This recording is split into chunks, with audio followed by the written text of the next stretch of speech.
Elon Musk's Doge has just been killed off entirely. It no longer exists. And I want to bring some attention to how much worse it has made things in America, because Elon Musk, over the past 2 to 3 years, has built up a disinformation machine in the form of Twitter, or now it's called X. And this disinformation machine is controlled by him.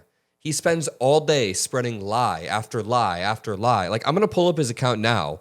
And over the past few hours, he said something about Ukraine that seems to be just a lie.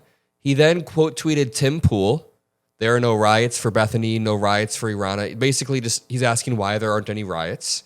Then he replied to an article about students taking on trans bullies. Then he spread disinformation about voter ID laws, voter suppression. He is using Twitter as a tool to spread disinformation to millions and millions of people. He has 230 million followers, and this is the battle that we're up against. On top of that, we learned over the past 24 hours that many of the top MAGA influencers are literally foreign trolls. I made a video about this earlier. It's definitely worth checking out, but just to touch on it very quickly, as Harry Sisson says, this is easily one of the greatest days on this platform. Seeing all of these MAGA accounts get exposed as foreign actors trying to destroy the United States is a complete vindication of Democrats like myself and many on here who have been warning about this. Almost all of the big MAGA accounts, look at this one, has 392,000 followers, and they're literally based in Eastern Europe, likely Russia.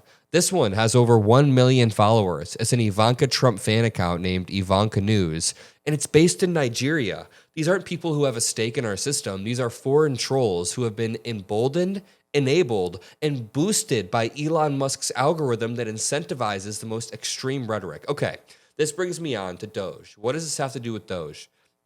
Part of the reason Donald Trump consolidated power was Elon Musk's wealth, his helping of Donald Trump on the ground in states like Pennsylvania, of course, but also his ability to control the attention economy and spread massive amounts of disinformation at one time. So with Doge, Elon Musk was able to justify the disbanding of USAID in real time while people spread lies about it. I made a video about this, but the shutdown of USAID has already killed hundreds of thousands of people. There are legitimate reports showing that hundreds of thousands of people are likely to have been killed due to lack of access to just simple medicines across the globe. And a lot of these are preventative.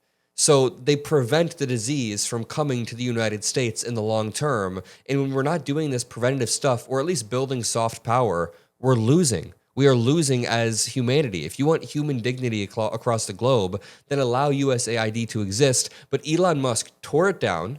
Hundreds of thousands of people are reported to have died. And now Doge was disbanded. He didn't save anything, by the way. The Republican big, beautiful bill that Donald Trump created cut taxes for the richest of the rich, meaning that revenue was lost going into our government, meaning that the deficit and the debt is going to increase in the long term, meaning that nothing that Doge did was worth it. That's why, by the way, Elon Musk said that Donald Trump is in the Epstein files, because he was mad about the debt, he was mad about the big ugly bill. This says, the Department of Government Efficiency has been quietly disbanded with 8 months left in its charter, according to the Office of Personnel Management Director. So it was terminated early. It was terminated 8 months before it was supposed to end, meaning it was probably losing money. They thought they were going to come in with a chainsaw, a literal chainsaw, and they just ruined the lives of hundreds of thousands of people across the globe, probably millions in the long term. USAID is incredibly important, and it just prevented diseases like Ebola, certain diseases from spreading in countries. There are going to be downstream effects.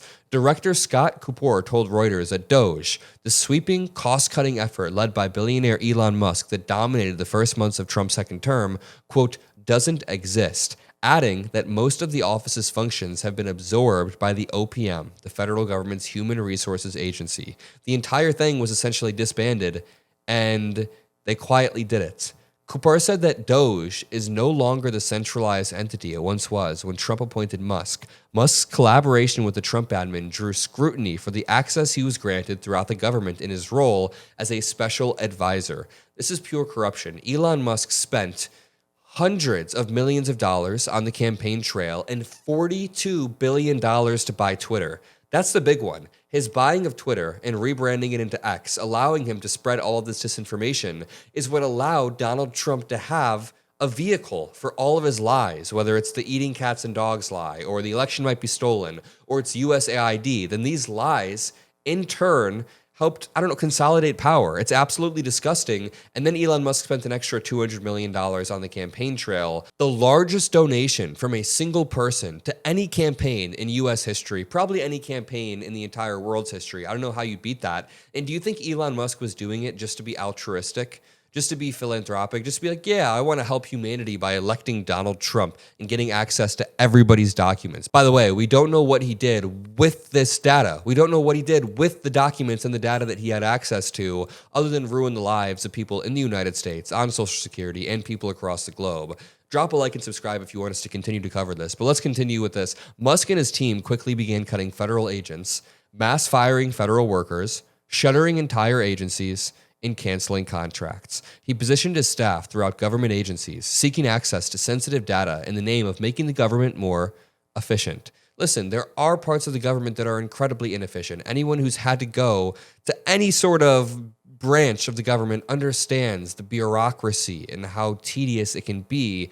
But that doesn't mean you take a chainsaw and just fire workers with no discretion, or send emails out to millions of workers at once. And then remember, like, Pam Bondi and Kash Patel had to tell their departments, respectively, don't listen to this Elon Musk email. It was a mess.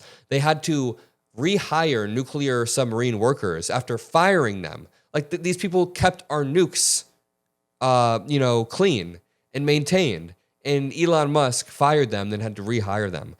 For months, Musk reiterated his overarching goal of reducing the deficit by $1 trillion by September 30th, before a very public feud with Trump over his one big beautiful bill led to a very public breakdown. Musk's exit had been expected. As a government special employee, he only had 130 days, but by the time he departed, he had not even come close to achieving the $1 trillion in savings he had projected. Remember, they said $2 trillion. Then they cut that down to $1 trillion. Then when they got in office, they said maybe $200 billion. I'm pretty sure the final projections were like $60 billion, but then that was outweighed by the cost, the long-term cost. When you cut USAID, you're saving $58 billion like raw per year, but that investment every year yields us hundreds of billions of dollars in disease prevention and soft power gained. It's insane. By the time he had departed, they claimed they'd only saved $214 billion, but multiple reports show the department inflated, rewrote, or overstated those savings. There are many, many articles digging into these savings, and it shows over and over Elon Musk's team deleted and inflated a lot of the savings claims to try to make it seem like they did work that they didn't. So nothing has happened. DOGE made things worse. The 45 staffers who were still employed at DOGE have now been reallocated to other departments to help clean up governmental websites. It's all weird stuff. The government has not become more efficient. It is becoming less efficient, but there is more executive power that Donald Trump is gaining. I'm going to leave it there. If you appreciate these videos, drop a like, subscribe. I love you all. Peace out.